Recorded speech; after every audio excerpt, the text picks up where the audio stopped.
306 mencapai Everpeak.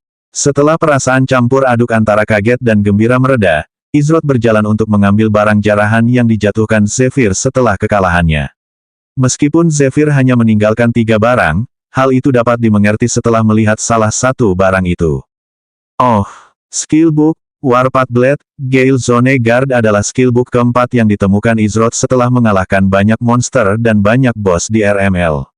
Mungkin karena stat look-nya yang satu, tetapi tidak biasa bagi pemain manapun untuk menemukan begitu banyak skillbook. Shadow Movement, Behemoth Squeak, Dit Chen, dan sekarang Warpath Blade, Gale Zone Guard. Sayangnya, buku skill Dit Chen yang dijatuhkan Necrostis tidak cocok dengan kelasnya karena dirancang untuk seorang magic caster. Namun, hal itu tetap tidak mengubah fakta bahwa keberuntungannya luar biasa.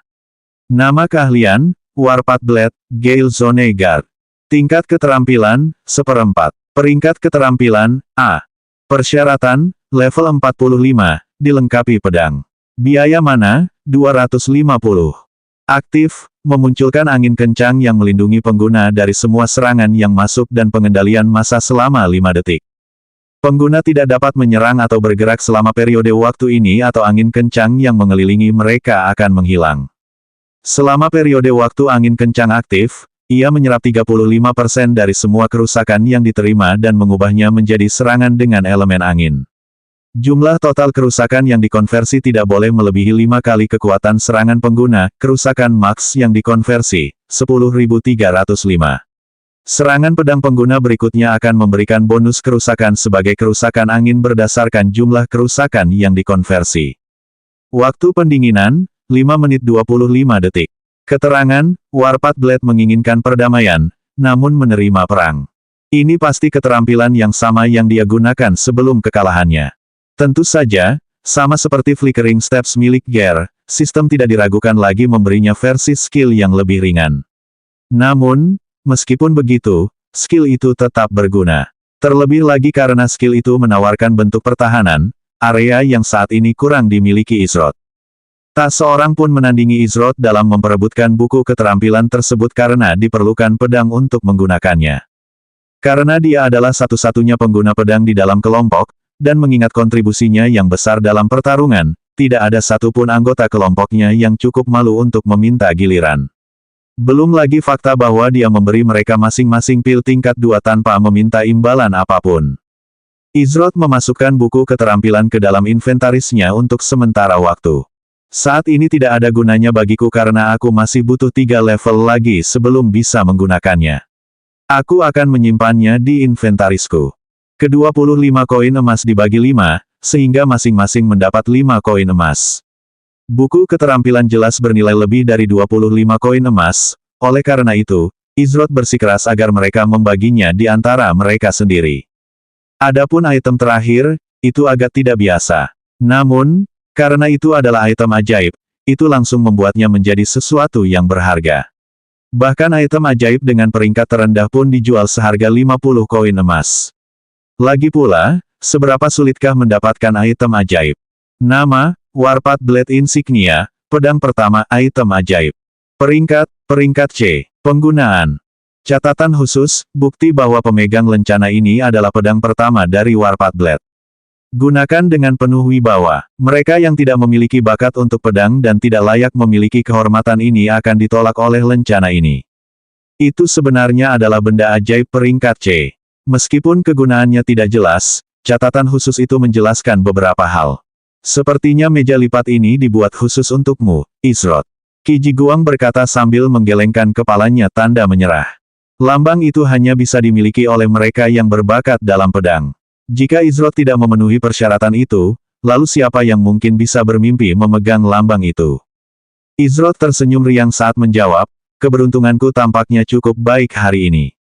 Dia memasukkan lencana itu ke dalam inventarisnya bersama dengan buku keterampilan yang dijarahnya. Meraj menghela napas panjang seraya berkata, siapa sangka kau serius saat itu? Aku tidak percaya kau benar-benar bisa terbang. Sungguh keterampilan yang curang. Ya, tapi sayang sekali kau bukan seorang penyihir atau kelas fisik jarak jauh. Kalau tidak, memiliki keterampilan seperti itu akan menjadi pemikiran yang lebih menakutkan. Komentar Midnight. Memang, kelas yang dapat melancarkan serangan ofensif jarak jauh pasti dapat menggunakan skill tipe terbang. Namun, itu hanya salah satu dari banyak cara untuk melihatnya. Setelah selesai menjarah, Izrod dan kelompoknya melanjutkan rute sebelumnya. Itu pasti orang terakhir, kan? Kalau mereka mengirim seseorang yang bahkan lebih kuat darinya, bukankah kita harus menghadapi NPC yang hebat? Tanya Mirage. Siapa tahu, mungkin mereka bahkan akan mengirim NPC legendaris ke arah kita. Midnight berkata dengan nada bercanda. Kau benar-benar berpikir begitu? Mirage menjawab dengan nada terkejut. Tidak apa-apa. Midnight hendak menjelaskan sesuatu kepada Mirage, namun, ia menyadari bahwa itu adalah lubang kelinci yang tidak ingin ia masuki. Izrod menggelengkan kepalanya dalam hati mendengar percakapan Mirage dan Midnight. Ia cukup tertarik dengan bagaimana orang seperti Midnight bisa berteman dengan Mirage. Meskipun mengingat betapa ramahnya Mirage dan betapa mudahnya ia bergaul dengan orang lain, ia bisa membayangkan bagaimana hal itu bisa terjadi. 30 menit kemudian, 30 menit telah berlalu, namun, anehnya, tidak ada lagi serangan terhadap Izrod dan kelompoknya selama 30 menit terakhir. Yang membuatnya begitu tidak biasa adalah kenyataan bahwa para bandit tidak lagi menyerang mereka, tetapi bahkan gelombang monster telah berhenti sejak mereka mengalahkan Zephyr. Rasanya membebaskan, tetapi juga aneh pada saat yang sama. Bagaimanapun, Izrod dan kelompoknya telah bertarung selama lebih dari 2 jam tanpa ada kesempatan untuk beristirahat. Tiba-tiba berubah dari situasi yang intens dan penuh kecepatan menjadi sangat berlawanan membuat mereka merasa sedikit paranoid. Mengapa aku punya firasat sesuatu yang buruk akan terjadi? Mirage bertanya dengan alisnya berkerut. Ketika Anda mengatakan itu, saya jadi teringat film laga lama yang saya tonton saat masih kecil. Setiap kali keadaan tampak terlalu damai, tokoh utamanya akan selalu berkata, sunyi, terlalu sunyi, dan biasanya hal itu diikuti oleh sesuatu yang buruk terjadi pada mereka, kata Omega. Qiji Guang menggelengkan kepalanya dan berkata, kamu terlalu banyak menonton film, Omega. Kadang-kadang kita harus menikmati hal-hal sederhana dalam hidup. Omega menjawab dengan senyum di wajahnya. Beberapa saat kemudian, Izrod dan kelompoknya melihat celah yang jelas di depan di antara hutan yang lebat. Lihat, itu pintu keluar. Kata Mirage dengan nada bersemangat sambil menunjuk ke arah pintu keluar. Dia berlari mendahului rombongan dan menjadi orang pertama yang meninggalkan hutan. Izrod, bersama anggota kelompoknya yang lain, juga melangkah keluar dari mulut harimau dan mereka disambut oleh hujan lebat. Kenapa hujan begini? Kenapa cuaca di luar Tiger's Mouth sangat berbeda? Tanya Omega. Anehnya, tidak ada hujan di belakang mereka saat mereka menoleh ke arah mulut harimau. Pohon-pohon mungkin rapat, tetapi tidak sampai menghalangi hujan jatuh ke hutan. Perubahan cuaca yang tiba-tiba mengingatkanku pada tempat itu. Dulu di alam dogma yang kacau, ada daerah dengan cuaca yang terus berubah dan berganti-ganti dalam berbagai tahap. Tentu saja, ini tidak sama, tetapi perubahan yang tiba-tiba dan drastis itu serupa.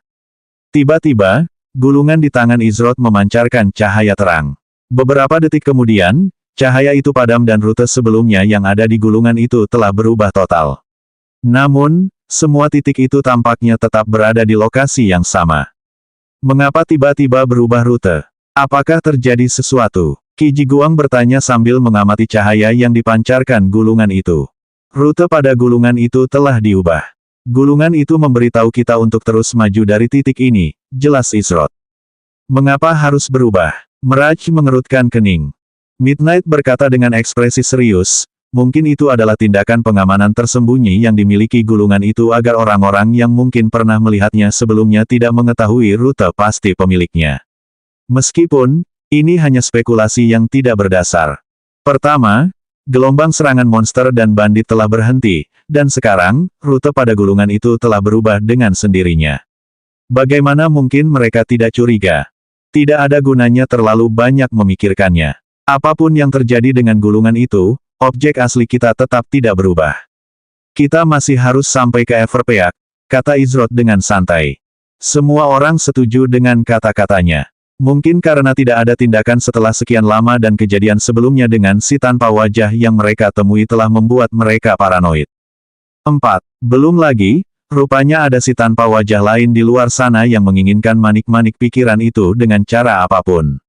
Oleh karena itu, mereka selalu waspada dan sekarang setelah adrenalin mereka mereda, tidak dapat dihindari bahwa mereka merasakan kelelahan mental yang mengikutinya. Izrod dan kelompoknya mengubah arah agar sesuai dengan jalur baru pada gulungan itu. Meskipun semua orang masih merasa sedikit tidak nyaman, rute baru itu jauh lebih cepat karena berada pada garis lurus. Sungguh menakjubkan bagaimana gulungan ini bahkan dapat memperhitungkan medan di sekitarnya. Izrod bertanya-tanya berapa banyak keterampilan dan emas yang dibutuhkan untuk membuat gulungan tingkat ini. 1 jam tanpa kejadian penting berlalu saat Izrod dan kelompoknya tiba di depan sebuah kota dengan tembok tinggi dan pos pemeriksaan berpagar yang harus dilewati semua orang. Akhirnya, kami sampai juga. Izrod dan kelompoknya akhirnya mencapai kota Everpeak. Kota itu memiliki tembok yang tingginya hampir sama dengan tembok di sekitar ibu kota Amaharpe. Temboknya berwarna hitam legam yang terbuat dari batu aneh, dan terdapat simbol-simbol sihir besar setiap 30 meter yang membentang di sepanjang permukaan tembok. Wah, benda apa itu? Tanya Meraj sambil menunjuk ke arah langit di atas kota. Di atas kota di tengah langit terdapat 3 cincin emas besar. Cincin luar adalah yang terbesar dan berdiameter sekitar 1 kilometer. 2 cincin lainnya ditempatkan di dalam cincin luar yang besar itu, masing-masing berukuran setengah dari cincin sebelumnya. Itu adalah susunan senjata ajaib. Proximus dikenal karena penggunaan sihirnya yang canggih. Kata Izrod saat dia dan yang lainnya berjalan menuju pos pemeriksaan.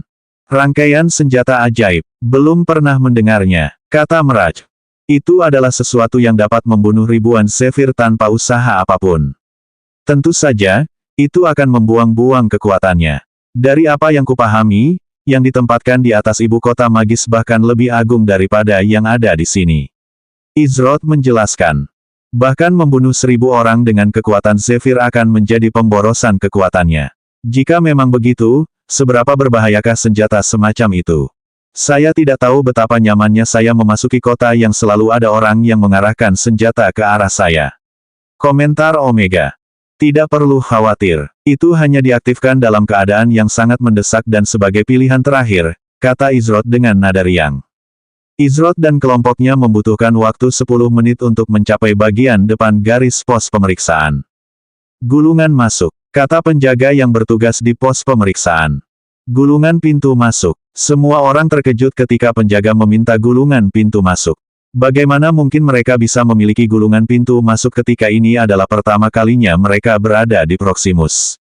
Penjaga itu mengerutkan kening saat dia melihat kelompok Izrod tidak segera menyerahkan gulungan masuk mereka. Apakah ini pertama kalinya Anda bepergian ke Everpeak? Tanya penjaga itu. 307 masalah di gerbang. Penjaga itu mendesah karena ia dapat mengetahui dari reaksi mereka bahwa ini benar-benar pertama kalinya mereka mengunjungi Everpeak. Ia juga tahu bahwa mereka pasti bukan dari Proximus. Lagi pula, kecuali mereka telah hidup di bawah batu selama ini, mereka seharusnya tahu bahwa mereka tidak akan diberi akses ke kota besar seperti Everpeak tanpa gulungan masuk. Mereka yang tidak memiliki gulungan izin masuk atau dokumen identifikasi yang sesuai tidak diizinkan menginjakan kaki ke kota Everpeak. Karena Anda tampaknya bukan dari Proximus, saya bisa memaafkan Anda karena telah membuang-buang waktu saya. Namun, saya harus meminta Anda untuk segera pergi karena Anda akan menghambat orang lain yang ingin memasuki kota ini, kata penjaga itu. Dari nada suara penjaga, orang bisa tahu bahwa ketidaktahuan mereka menjengkelkan. Tugas menjaga gerbang sudah cukup merepotkan tanpa harus berurusan dengan petualang, jadi dia praktis menyuruh mereka pergi. Meraj mengerutkan kening dan menggerutu, dia tidak perlu bersikap kasar tentang hal itu. Ini merepotkan. Robin maupun Jiuril tidak memberi mereka dokumen resmi atau gulungan masuk apapun yang akan memungkinkan mereka memasuki Everpeak. Namun, ketika dia memikirkan tentang bagaimana seseorang memerlukan surat rekomendasi resmi untuk memasuki ibu kota Amaharpe, itu masuk akal. Namun, di mana mereka bisa mendapatkan gulungan masuk? Bagaimana kita bisa memperoleh gulungan entry? Tanya Izrod. Tentu saja, dia tidak akan pergi begitu saja setelah ditolak. Untuk menyelesaikan bagian pertama dari misi, mereka harus masuk ke dalam Everpeak. Belum lagi mereka harus bertemu dengan Wiseman of Everpeak begitu mereka berada di dalam. Oleh karena itu, bukanlah pilihan untuk berbalik ketika mereka sudah sampai sejauh ini. Penjaga itu tampak kesal dengan kegigihan Izrod dan dia bukan satu-satunya. Ada beberapa karavan pedagang kecil dan orang-orang yang telah bepergian dari seluruh penjuru untuk mencapai tempat ini. Mereka ingin segera masuk dan bersantai setelah perjalanan panjang dan tampaknya ada beberapa kesulitan di barisan depan. Bagaimana mungkin mereka tidak frustrasi? Hei, kenapa lama sekali? Pindahkan saja. Kalau tidak punya dokumen, minggir saja. Kami lelah. Hei penjaga, apa yang kau lakukan di sana? Cepat dan usir mereka. Orang-orang di belakang Izrod dan kelompoknya mulai tidak sabar karena mereka mulai sedikit gaduh. Orang-orang ini, Miraj mengerutkan kening. Apa masalah mereka? Ini adalah pertama kalinya mereka datang ke tempat ini jadi, tentu saja, mereka akan membutuhkan waktu lebih lama. Apakah semua orang di Proximus begitu tidak sabaran dan kasar? Dasar gerombolan yang berisik. Kalau ada yang keberatan dengan kami yang membuang waktu, silakan saja sampaikan kepada saya. Omega berteriak sambil menoleh ke arah orang-orang yang mulai menghina mereka. Qi Jiguang meletakkan tangannya di bahu Omega dan berkata, tenanglah. Tetapi, kita tidak ingin membuat keributan di sini.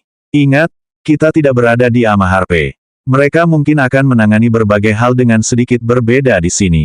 Qi Jiguang berkata sambil memotong perkataan Omega di tengah kalimatnya. Baiklah, aku mengerti. Orang-orang itu tidak ada apa-apanya. Kata Omega dengan nada sedikit frustrasi. Ekspresi wajah penjaga itu menjadi gelap saat dia berbicara dengan nada mengejek. Tentu, aku tahu di mana kau bisa mendapatkannya.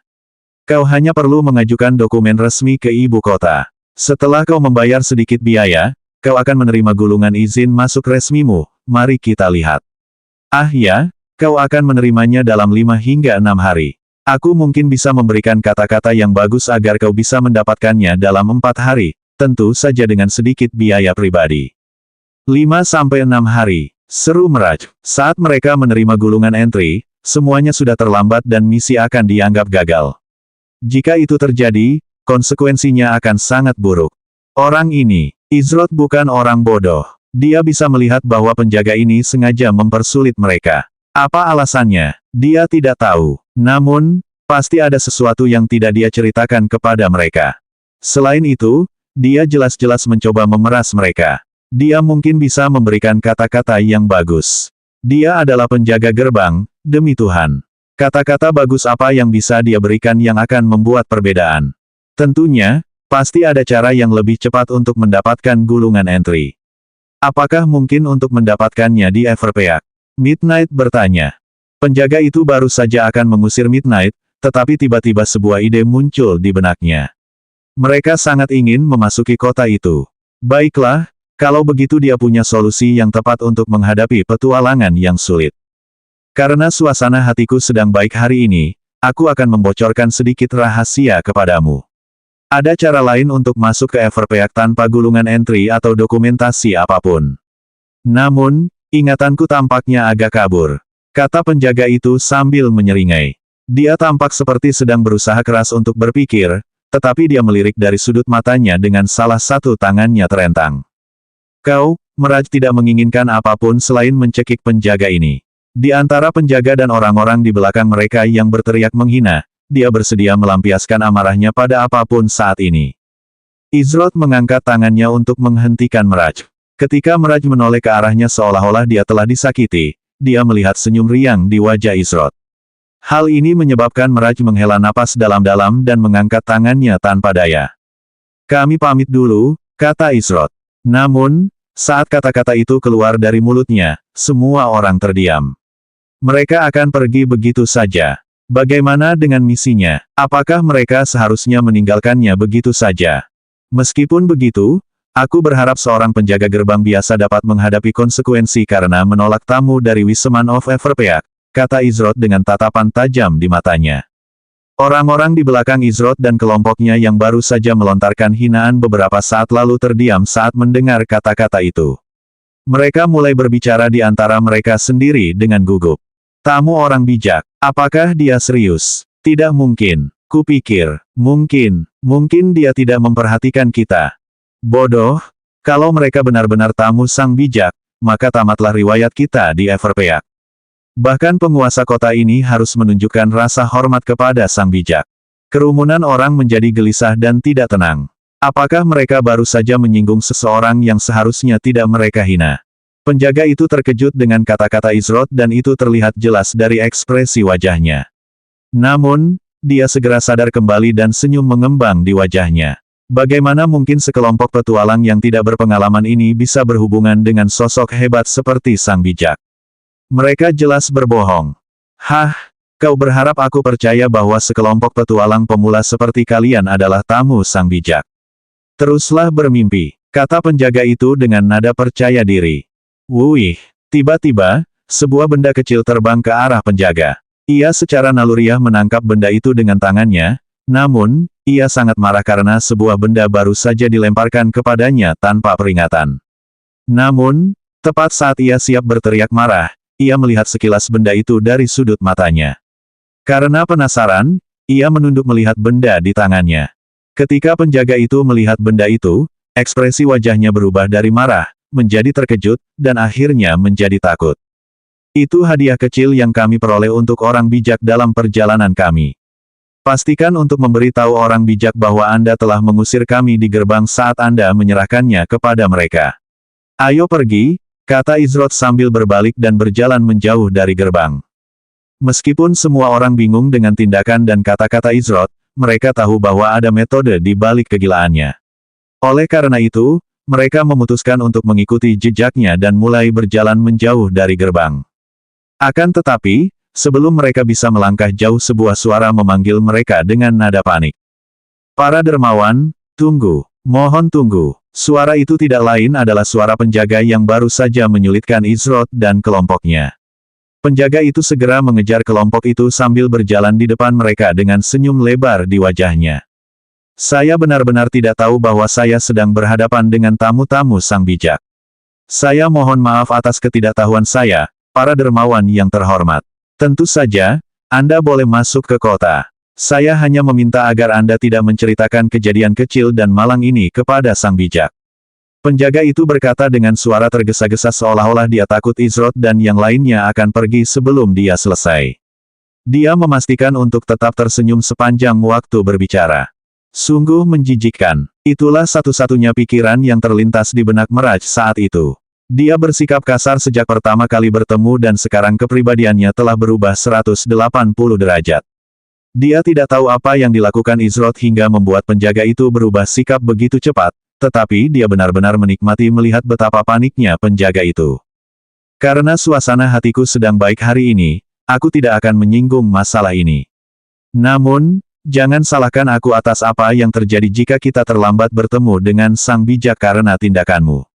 Ucap Izrod seolah mengisyaratkan sesuatu kepada penjaga itu. Penjaga itu segera menyadari maksud Izrod saat ia menyerahkan benda kecil itu kembali kepada Izrod dan berkata, saya akan dengan senang hati menyediakan gulungan masuk untuk kalian semua. Tentu saja gratis. Benda kecil itu mulai menyebabkan rasa sakit yang tajam dan aneh menjalar ke lengannya semakin lama ia memegangnya. Oleh karena itu, penjaga itu memastikan untuk segera mengembalikannya kepada Izrod. Penjaga itu berlari mengambil gulungan-gulungan entry, tidak berani mengeluh tentang rasa sakit yang baru saja dialaminya. Ketika dia pergi, semua orang menatap Izrod dengan ekspresi tercengang. Meraj tidak dapat menahan diri untuk bertanya, bagaimana kau melakukannya? Meskipun benar bahwa mereka secara teknis adalah tamu Wiseman, penjaga itu tidak mempercayai mereka. Namun, beberapa detik kemudian, penjaga yang sama itu memohon mereka untuk masuk ke Everpeak. Dengan sedikit bantuan, kata Izrod sambil mengangkat benda kecil yang awalnya ia lemparkan ke penjaga. Itu adalah lencana yang ia terima setelah mengalahkan Zephyr. Pedang pertama dari Warpath Blade adalah sosok terkenal yang merupakan salah satu individu terkuat di dalam Tiger's Mouth. Seorang petualang yang memiliki lencananya hanya berarti satu hal, mereka telah mengambilnya dengan paksa. Penjaga itu kembali sekitar 30 detik kemudian dengan 6 gulungan di tangannya. Setiap gulungan memiliki simbol daun hijau di bagian depannya dengan stempel resmi di sebelahnya.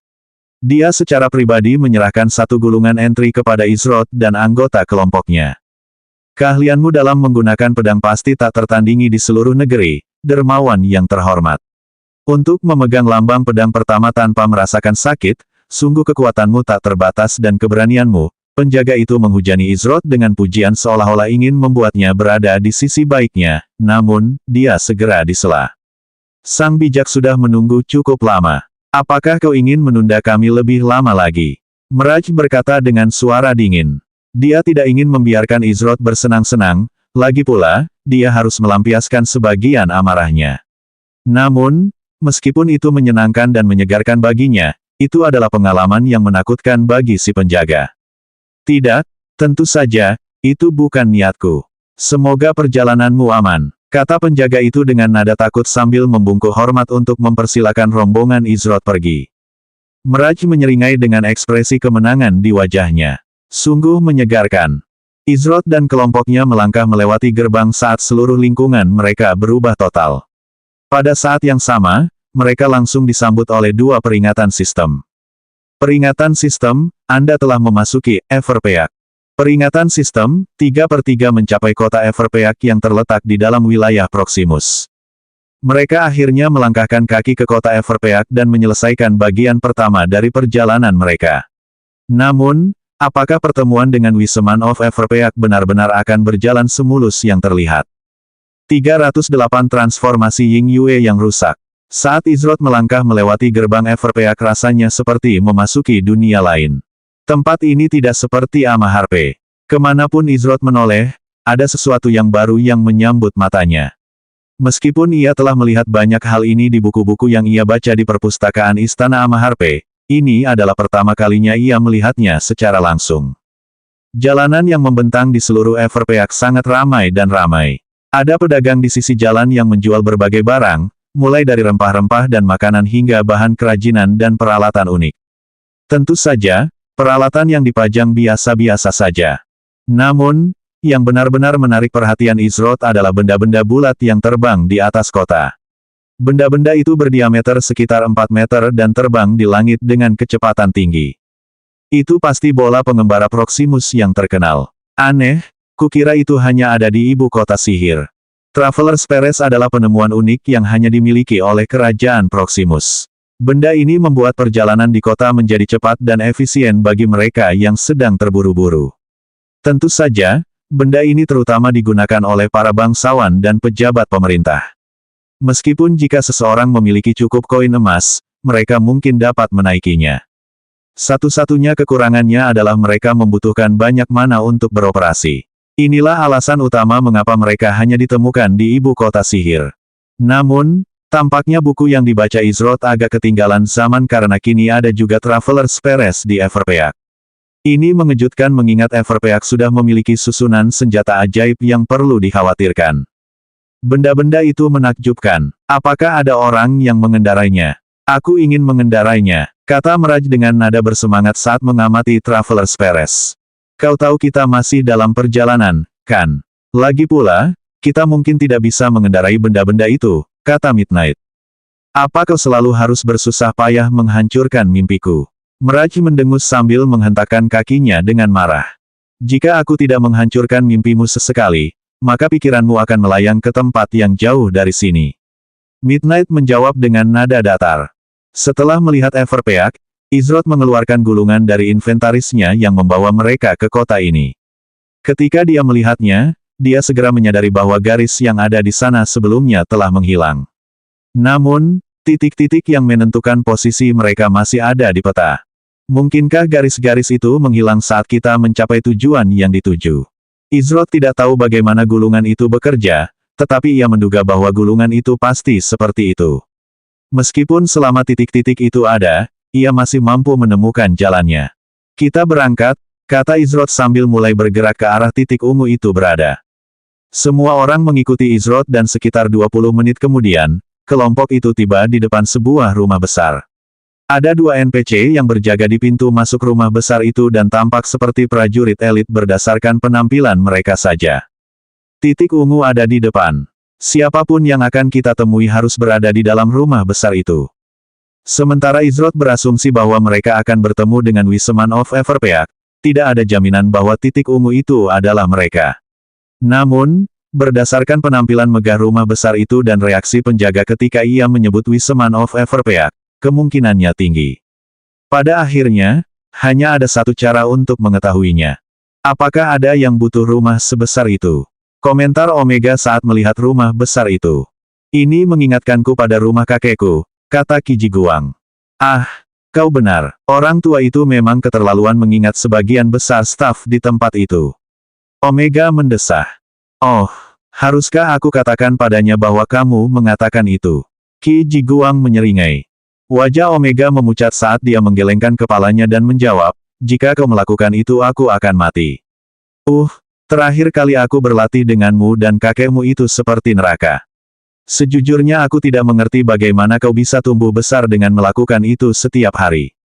Setelah beberapa saat, keadaan tidak seburuk itu. Aku hanya harus terus mengatakan pada diriku sendiri bahwa besok adalah hari di mana aku akan menyerah. Namun, semua orang tahu bahwa besok adalah hari yang tidak akan pernah datang. Kata Qiji Guang. Izrod dan kelompoknya mendekati pintu masuk mansion tetapi dihentikan oleh para penjaga sebelum mereka bergerak terlalu dekat.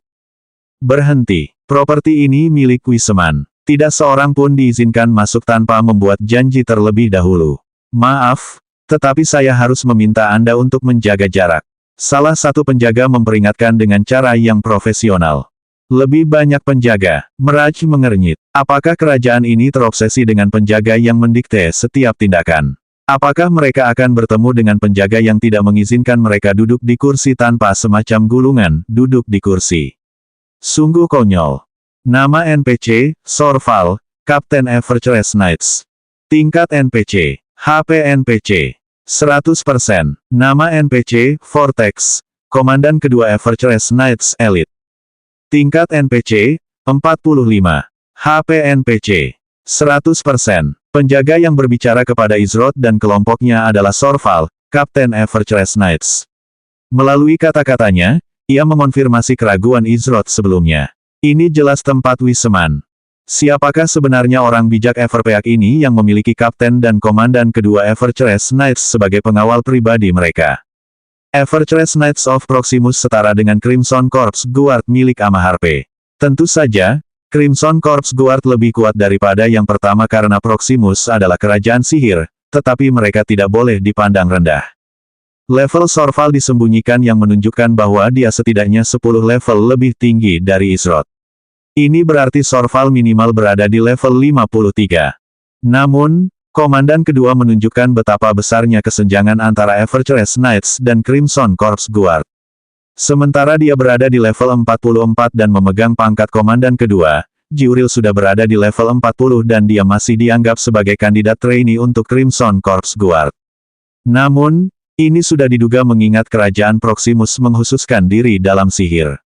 Dia nampaknya masuk akal. Tidak seperti penjaga di gerbang menuju Everpeak, Sorval bersikap profesional dan tidak berbicara dengan nada mengejek atau sombong meskipun dia berdiri. Karena Sorval bersikap sopan, Izrod tentu akan menanggapinya dengan baik. Kami tidak punya janji, tetapi kami datang untuk misi penting, yaitu bertemu dengan Sang Bijak. Misi ini sangat penting dan berpotensi melibatkan setiap kerajaan di alam fana, termasuk Proximus. Saya yakin Sang Bijak adalah orang yang sibuk, tetapi ini adalah masalah yang tidak bisa dianggap enteng. Jika Anda menyebut nama Robin, saya yakin Sang Bijak akan bertemu dengan kami. Kata Izrod. Dia berbicara dengan gaya formal dan tidak terlalu sopan ataupun sombong. Sorval mengernyitkan dahinya saat mengamati kelompok di hadapannya. Dia telah melihat banyak orang datang ke kediaman Sang Bijak dengan harapan bertemu langsung dengan mereka, oleh karena itu, dia terbiasa dengan orang-orang yang melakukan apapun jika itu berarti peluang keberhasilan mereka sekecil apapun. Ada cerita-cerita sedih, orang-orang yang mencoba menyuapnya, dan bahkan mereka yang mencoba menggunakan kekerasan. Jelas, mereka semua gagal pada akhirnya. Tetapi, ini adalah pertama kalinya sejak dia menerima tugas ini, dia tidak sepenuhnya yakin mengenai niat pihak lain. Kapten, Vortex menatap Sorval sambil menunggu perintahnya. Kapten tidak pernah membutuhkan waktu selama ini untuk membuat keputusan, jadi dia pasti benar-benar memikirkannya. Vortex, pergilah dan lihat apakah orang bijak itu sedang menunggu kedatangan tamu bernama Robin. Sorval memerintahkan. Vortex tertegun, namun, ekspresi khawatir segera muncul di wajahnya saat dia menjawab, tapi Kapten jika kita mengganggu Wiseman di tengah penelitian mereka maka Anda Tidak apa-apa, aku akan bertanggung jawab penuh, kata Sorval. Maafkan saya, Kapten. Saya hanya memikirkan reputasi Anda. Saya akan merasa terhormat jika bisa berbagi tanggung jawab dengan Anda, kata Vortex dengan nada hormat. Vortex berdiri tegak dan memberi hormat sambil berkata, saya akan memberitahu orang bijak seperti yang Anda perintahkan, Tuan. Dia berjalan menuju halaman utama rumah besar itu untuk melaksanakan perintah yang diberikan kepadanya.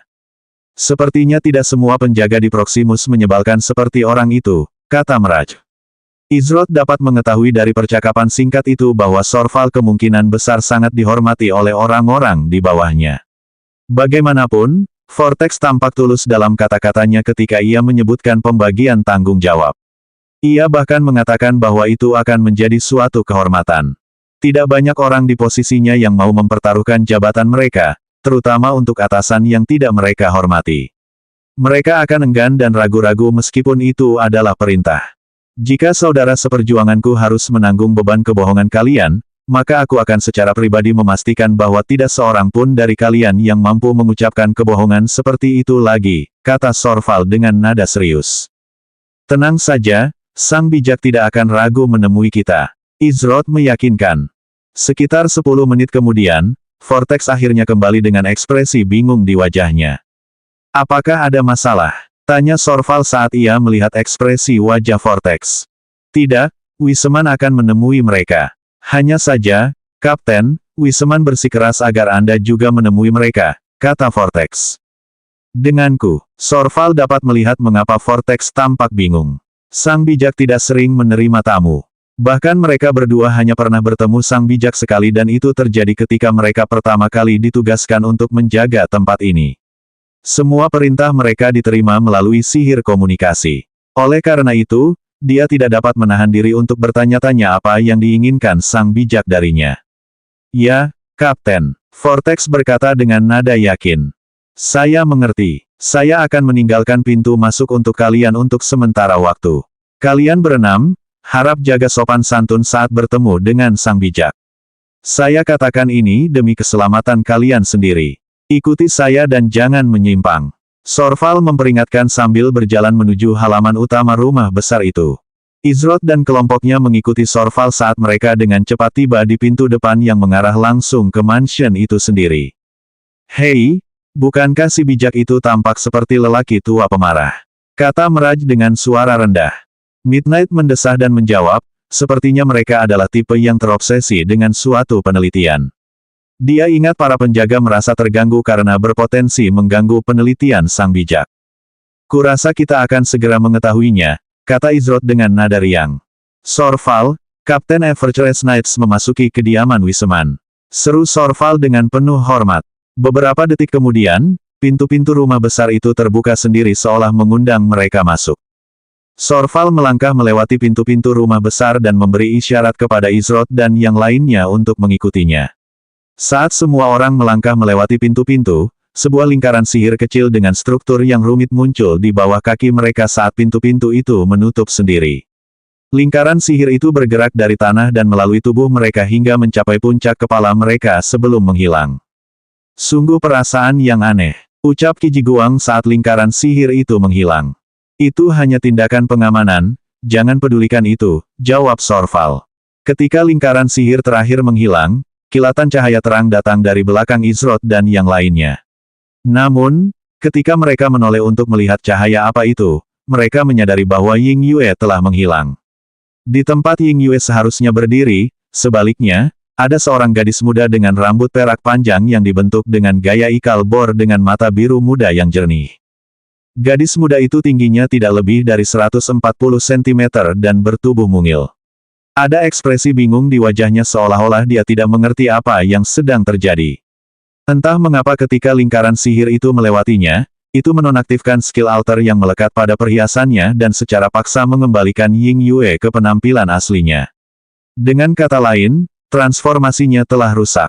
Kemana Ying Yue pergi? Siapa anak kecil yang lucu ini?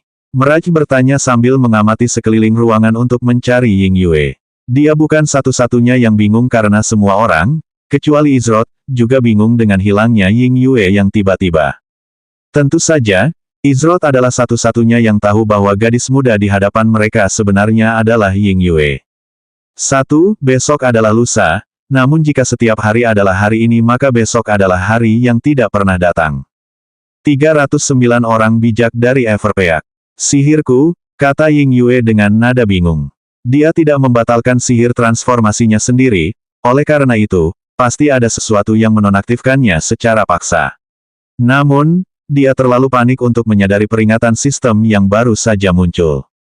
Sepertinya tindakan pengamanan di tempat ini mampu menghilangkan keterampilan. Kurasa wajar saja kalau perhiasannya juga termasuk di dalamnya. Peringatan sistem, Anda sedang dipindai oleh formasi sihir. Peringatan sistem, keterampilan Anda telah dinonaktifkan oleh formasi sihir. Peringatan sistem, statistik Anda telah berkurang sebesar 99%. Tetap saja, formasi sihir yang menakutkan untuk dimiliki sebagai tindakan pengamanan. Dalam kondisi ini, bahkan seorang pemula pun memiliki peluang untuk memberikan pukulan fatal kepada seseorang.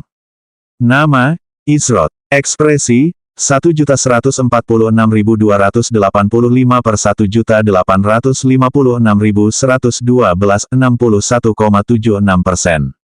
Level, 42 poin stat, 6. Judul, Pelindung Amaharpe, Sekunder, Sarjana, Soliter. Kelas, Master Tempur. HP, 82 per 82. Generasi HP, 0,21 HP, DTK. Energi, 2. MP, 3 per 3. Generasi MP, 0,05 MP, DTK. Serangan, 21. Pertahanan, 6. Kelincahan 13. Sihir, 1. Izroth mencoba mengeluarkan pedang badai dari sarungnya, tetapi pedang itu tidak mau bergerak. Begitu ya, meskipun barangnya tetap terpasang, kita tetap tidak bisa menggunakannya. Pedang badai membutuhkan 500 serangan agar seseorang dapat menggunakannya.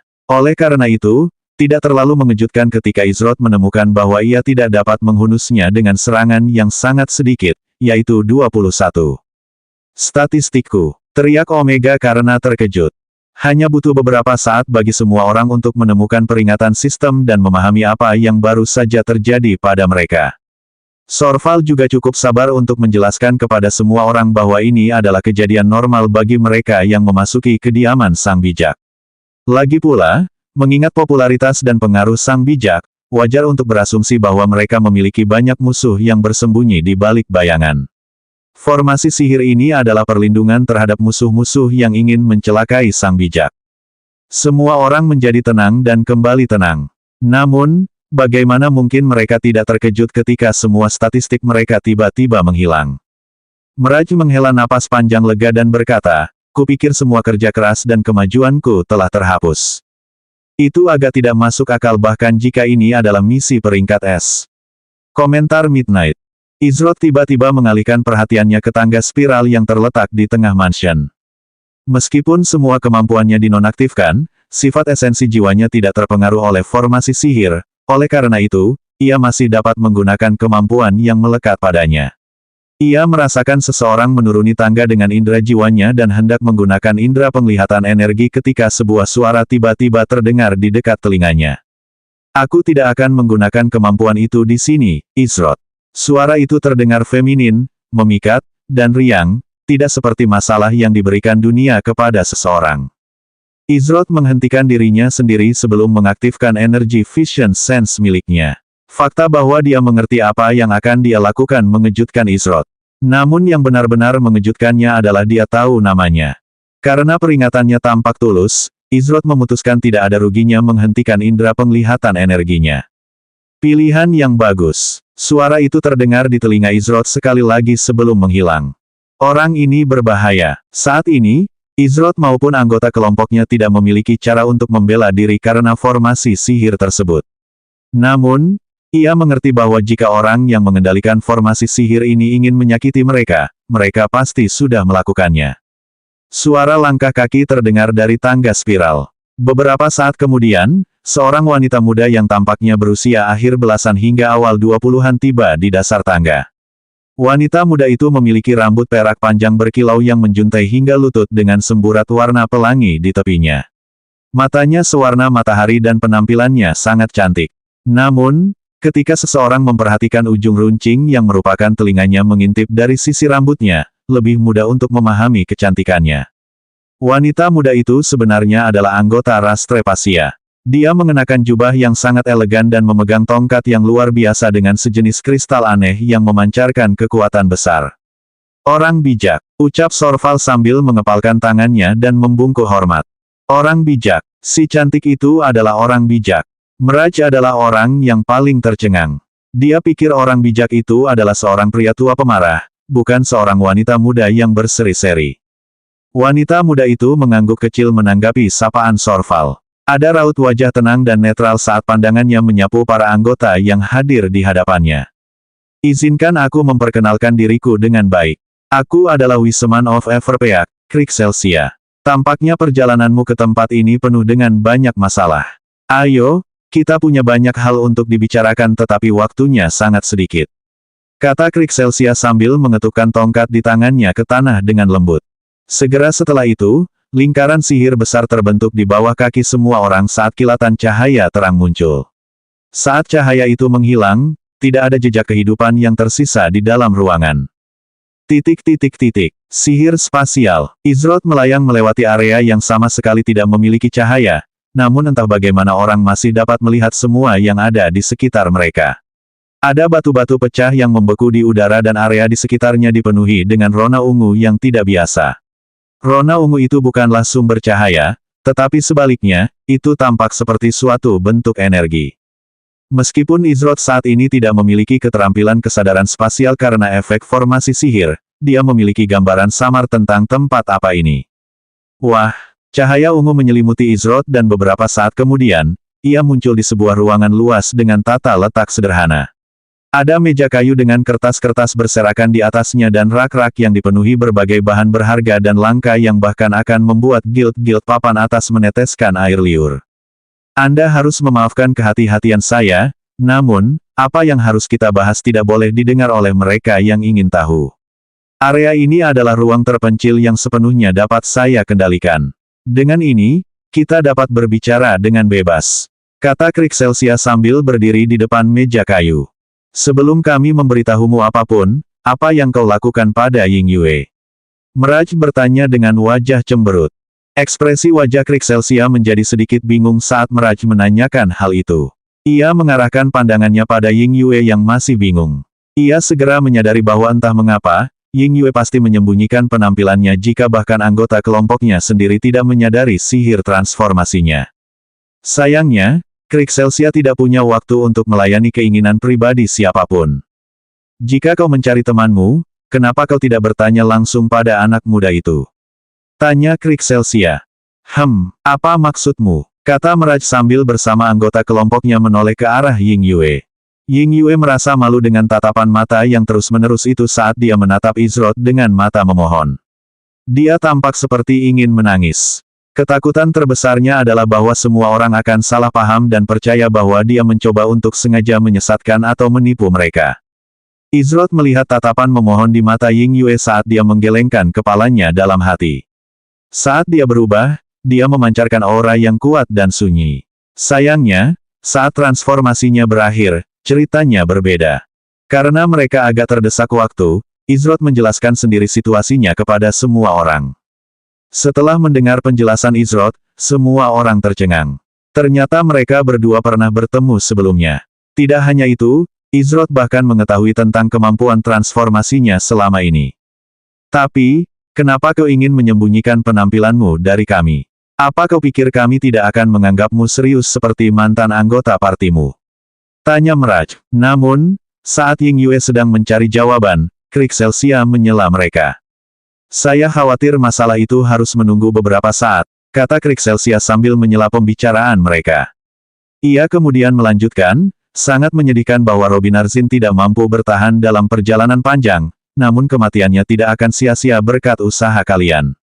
Atas hal ini, saya mengucapkan terima kasih. Ada satu hal yang membuatku penasaran. Bagaimana hubunganmu, sang bijak Everpeak di kerajaan Proximus, dengan pangeran kedua Tempest? Tanya Izroth. Sorval terkejut saat mendengar kata-kata Izroth.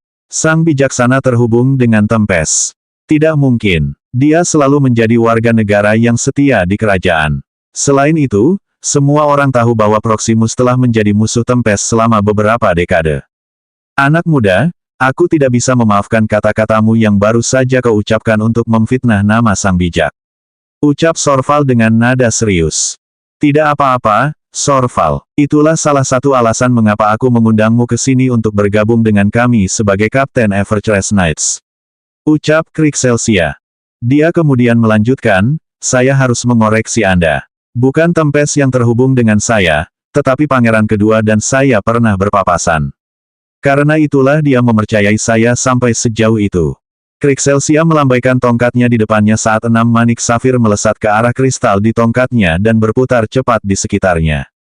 Hal ini hanya diketahui oleh beberapa orang terpilih, namun, Proximus telah berhubungan dengan pangeran kedua selama hampir 10 tahun sekarang. Manik-manik pikiran adalah hadiah pribadiku kepada pangeran kedua untuk digunakan jika keadaan menjadi tidak terkendali, tetapi aku khawatir itu tidak cukup. Situasi pasti memburuk dengan cepat di Tempest sehingga dia berani mengambil risiko sebesar itu. Kata Krixelsia. Kita tidak pernah berhasil menyusup ke Tempest, tetapi kita sudah memiliki pangeran keduanya di pihak kita selama ini. Sorval tercengang. Ini sedikit lebih rumit dari itu. Tapi, itu harus menunggu. Pertama-tama kita harus mengungkap apa yang terkandung dalam manik-manik pikiran itu. Krixelsia berkata. Dia kemudian mengarahkan tongkatnya ke depan saat aliran cahaya ungu melesat keluar dari kristal di tongkat itu. Beberapa detik kemudian, cahaya ungu itu berubah menjadi safir saat spiral energi terbentuk di tengah ruangan. Energi spiral menunjukkan gambar dan kenangan yang jelas yang terkunci jauh di dalam manik-manik pikiran oleh Robin. Saat kejadian di manik-manik pikiran itu berlangsung, semua orang di ruangan itu terdiam dan suasana menjadi lebih berat. Saat energi spiral akhirnya menghilang, Izroth dan kelompoknya menerima peringatan sistem. Peringatan sistem, 3/3 bertemu dengan seseorang yang bernama Wiseman of Everpeak. Orang yang paling khawatir tentu saja adalah Sorval. Dari apa yang dilihatnya di pusaran energi yang berputar-putar, bahaya besar sudah di depan mata bagi kerajaannya. Dia harus bergegas dan memperingatkan raja tentang masalah ini. Orang bijak, Sorval hendak berbicara tetapi terputus. Aku tahu apa yang ingin kau katakan, Sorval. Jangan khawatir, kita akan segera pergi ke ibu kota sihir. Kata Krixelsia menenangkan pikiran Sorval. Namun, ia tidak bisa menahan perasaan takut akan potensi bencana. Suku Sadahi menjadi lebih aktif. Apakah ini karena dia meninggalkan anjing laut itu tanpa penjagaan? Izroth merujuk pada Trerestia yang tidak berada di dekat danau air mata saat terakhir kali mereka berpapasan. Namun, pasti ada sesuatu yang lebih dari itu mengingat bagaimana Sadahi telah terikat dengan kerajaan Tempest selama beberapa waktu. Jika apa yang ditunjukkan manik-manik pikiran itu benar, maka mereka mungkin sudah terlambat untuk menghentikan apa yang telah direncanakan selama bertahun-tahun. Dengan kata lain, ada kemungkinan besar bahwa Perang Titan ke-8 pasti akan terjadi. Para petualang, kalian juga akan menemani kami menemui Raja Proximus di ibu kota sihir. Kata Krixelsia sambil melambaikan tongkatnya dan memanggil sesuatu yang tampak seperti Traveler's Sphere. Satu-satunya perbedaan adalah Traveler's Sphere ini setidaknya 4 kali lebih besar daripada yang terbang di sekitar Everpeak. 310 ini hanya masalah kapan. Kelompok Izroth memasuki Traveler's Sphere yang besar bersama Krixelsia dan Sorval. Traveler's Sphere memiliki desain interior yang sederhana namun nyaman. Ada banyak ruang di dalamnya, serta kursi berbantalan perak yang ditempatkan di dinding luar yang berfungsi sebagai area duduk. Kegembiraan terlihat di wajah Mirage saat memasuki Traveler's Sphere. Sejak mereka tiba di Everpeak, dia ingin menaiki salah satu wahana ini. Siapa yang mengira dia akan mendapatkan kesempatan untuk melakukannya secepat ini? Terletak di tengah-tengah Traveler's Sphere terdapat genangan aneh berupa cairan berwarna bening yang melayang sekitar 1 meter dari lantai. Krixelsia mengulurkan telapak tangannya saat cairan berwarna bening itu mengembang ke segala arah. Saat berhenti mengembang, cairan itu membentuk lingkaran sempurna dengan diameter 1,5 meter. Aliran mana yang lembut namun kuat dan terkonsentrasi mengalir ke dalam cairan berwarna bening dari tangan Krixelsia saat tepi luarnya berubah menjadi perak dan sesuatu yang menakjubkan muncul di permukaannya. Pemandangan seluruh kota Everpeak terlihat di permukaan cairan yang bertindak mirip dengan semacam layar air. Izrod telah membaca bahwa bola-bola pengembara, karena kecepatannya yang sangat tinggi dalam mengonsumsi mana, hanya dapat digunakan untuk bepergian di dalam batas kota atau bola-bola itu hanya akan bertahan selama 1 menit. Oleh karena itu, fakta bahwa mereka menggunakan 1 bola untuk melakukan perjalanan jauh ke ibu kota sihir berarti 1 dari 3 hal. Pertama, ini adalah versi yang disempurnakan yang dapat bertahan hidup sendiri. Kedua, ia menggunakan semacam baterai seperti benda yang dapat menghasilkan sumber mana yang tak terbatas. Atau ketiga, sebagai anggota ras Trepasia yang secara alami memiliki kumpulan mana yang lebih besar daripada individu normal, Krixelsia menggunakan mana miliknya sendiri untuk memberinya kekuatan. Proximus benar-benar tahu bagaimana mempertahankan reputasinya sebagai kerajaan sihir terkemuka. Namun, aku tidak menyangka akan bertemu dengan yang lain secepat ini. Nama NPC, Krixelsia, orang bijak dari Everpeak. Tingkat NPC. Tingkat pengetahuan NPC, 999.994. Tanpa diragukan lagi, Krixelsia jelas menyandang gelar Grandmaster. Dengan tingkat pengetahuan yang begitu tinggi, hampir mustahil baginya untuk tidak menjadi Grandmaster. Tidak hanya itu, tingkat pengetahuannya bahkan lebih tinggi dari Orion. Meskipun hanya 0,001, Izrod tahu betapa sulitnya untuk memperoleh tingkat pengetahuan yang lebih tinggi seiring kemajuan seseorang.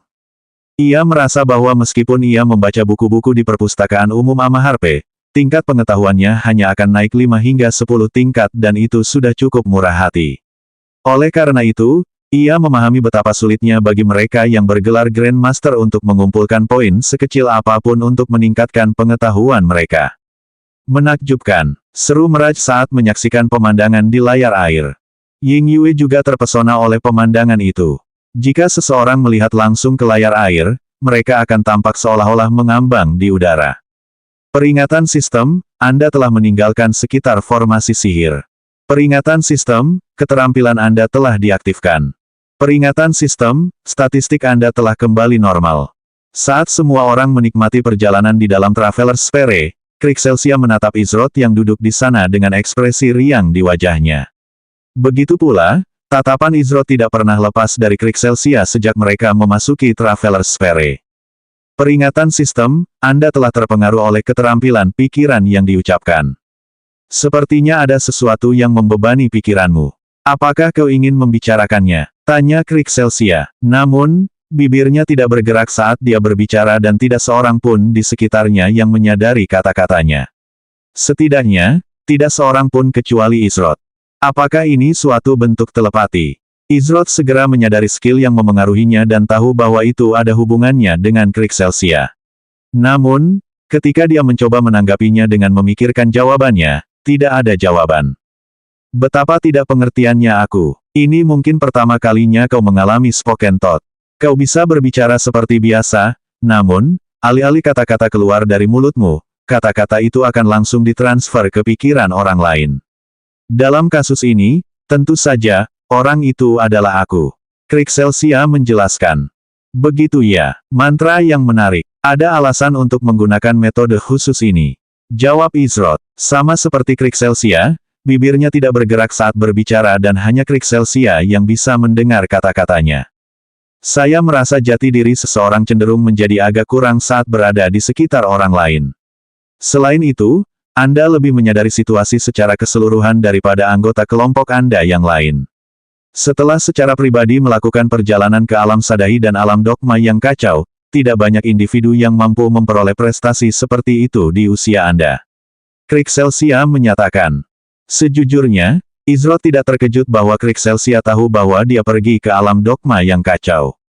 Tidak akan sulit bagi seseorang dengan pengaruh dan pengetahuan seperti dia untuk mendapatkan informasi semacam itu. Namun, mengetahui bahwa dia mengunjungi alam Sadahi sungguh tidak terduga. Lagi pula, hanya ada segelintir orang yang tahu tentang perjalanan itu. Kau tampaknya tahu banyak tentangku, tetapi aku tidak tahu apa-apa tentangmu. Itu keuntungan yang tidak adil, bukan? Kata Izrod. Krixelsia tahu tentang namanya, perjalanan yang ditempuhnya, dan mungkin lebih dari yang dia ceritakan. Namun, Izrod meragukan bahwa seseorang dengan gelar Grandmaster akan cukup bosan untuk menguntitnya. Muridku sangat mengagumimu. Krixelsia menjawab sambil tersenyum tipis.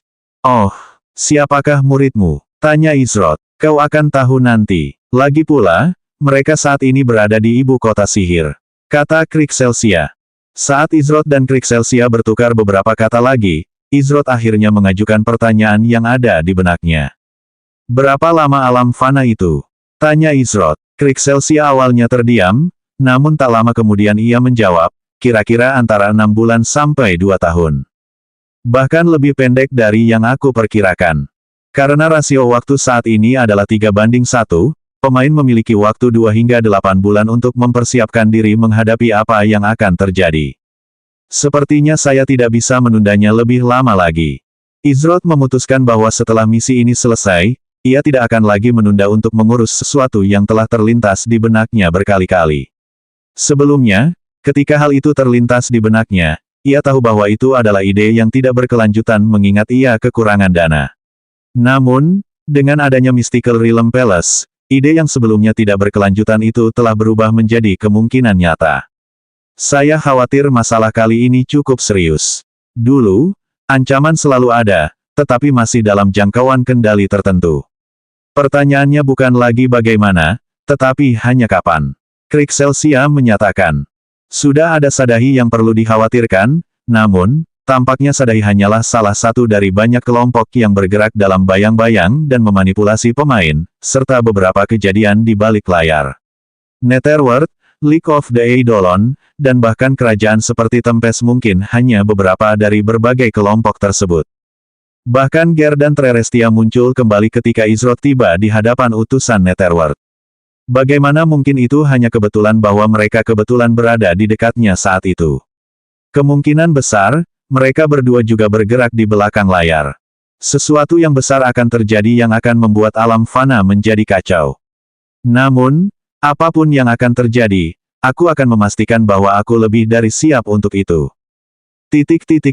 Sekitar 20 menit kemudian, Izrod dan kelompoknya saat ini berada di depan sebuah kastil yang megah dan menakjubkan. Berkat Traveler Sphere yang dikendalikan oleh Krixelsia, mereka telah tiba di ibu kota sihir dalam waktu singkat. Ketika Izrod melihat ke langit, dia melihat 10 cincin besar yang mirip dengan yang ada di atas Everpeak. Bedanya bagaikan siang dan malam. Susunan senjata ajaib di ibu kota sihir itu jauh lebih hebat daripada yang ada di Everpeak. Jika susunan senjata ajaib di Everpeak mampu memusnahkan 1000 orang seperti Zephyr, maka betapa hebatnya susunan senjata ajaib di ibu kota sihir itu.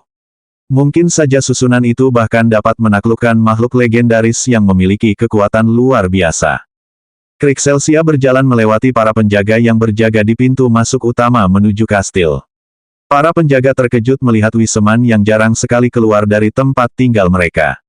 Belum lagi, Sorval juga bersamanya. Meskipun ketenarannya tidak dapat dibandingkan dengan Krixelsia, ia tetap menjadi Kapten Everchase Knights yang sangat disegani. Adapun Izrod dan kelompoknya, karena mereka menemani Krixelsia dan Sorval, mereka dapat melewati semua prosedur rumit dan masuk langsung ke kastil. Tempat ini luas sekali. Seru Meraj saat suaranya menggema di seluruh wilayah yang luas itu. Itu adalah rumah seorang raja. Akan aneh jika tidak semegah mungkin, komentar Qi Jiguang. Beberapa saat kemudian, kelompok itu mencapai 2 pintu besar yang saling terhubung dengan berbagai simbol sihir rumit tertulis di dalamnya. Krixelsia mengetuk kristal pada tongkatnya di bagian tengah pintu saat pintu perlahan terbuka dan memperlihatkan ruang singgasana yang megah. Saat itu, ada seorang pria parubaya yang sangat mirip dengan Zendai yang duduk di atas singgasana. Namun, pria ini sedikit lebih tua karena tingkat stres yang tinggi setiap hari karena uban mulai terlihat di rambutnya. Ada sekelompok orang yang tampak kaya berbaris rapi di bawah area singgasana yang kemungkinan besar adalah bangsawan kerajaan. Namun, ada suasana yang intens dan berat karena kedua belah pihak tampaknya gelisah tentang sesuatu. Anda bicara omong kosong tanpa bukti yang mendukungnya. Kau pikir aku tidak akan menghadapimu sendiri. Aku ingin melihatmu mencoba. Jangan kira keluarga orasku akan terancam dan tunduk. Hah, sihir keluarga orasmu hanya bagus untuk menyiram tanaman. Beranikah kau mengatakannya lagi? Kedua belah pihak tampak seolah-olah ingin mencabik-cabik satu sama lain dan rentetan hinaan tiada henti dilontarkan dari masing-masing pihak. Izrod dan kelompoknya sedikit terkejut saat melangkah masuk ke ruang singgasana. Bukan hanya karena pertengkaran yang sedang terjadi, tetapi juga karena ini adalah ruang singgasana raja. Namun, Krixelsia tiba-tiba masuk begitu saja tanpa peringatan. Ketika lelaki setengah baya di singgasana itu melihat Krixelsia, ia mengangkat tangannya ke udara sementara kedua belah pihak yang sedang berdebat langsung terdiam. Mereka masih saling menatap tajam, tetapi tidak ada satupun dari mereka yang mau membuat marah atau tidak menghormati raja. Namun, ketika mereka juga menyadari siapa yang telah memasuki ruang singgasana, ada ekspresi bingung di wajah mereka. Krixelsia langsung menjadi pusat perhatian dan benar-benar mengubah suasana di ruangan itu hanya dengan kemunculannya. Dia mendekati pria parubaya yang duduk di singgasana sebelum menghentikan langkahnya beberapa meter jauhnya. "Rajaku," kata Sorval sambil berlutut setelah berada agak jauh dari singgasana. Dia tidak seperti Krixelsia yang bisa berjalan santai di hadapan raja dan berdiri tegak. Posisi mereka terlalu berjauhan. Raja Proximus dan adik laki-laki Zendai Proximus, salah satu dari 7 pahlawan, Zenru Proximus. Zenru mengalihkan pandangannya ke orang-orang yang baru saja memasuki ruang singgasananya sebelum mengangguk pelan atas sapaan Sorval. Bohong jika dia mengatakan tidak terkejut dengan kemunculan Krixelsia. Tidak sering dia muncul di depan umum, terutama tanpa pemberitahuan sebelumnya. "Guru yang terhormat, saya menyambut Anda. Apa yang membawa Anda dari tempat tinggal Anda?" tanya Zenru. Selanjutnya bab 311 sangat mudah.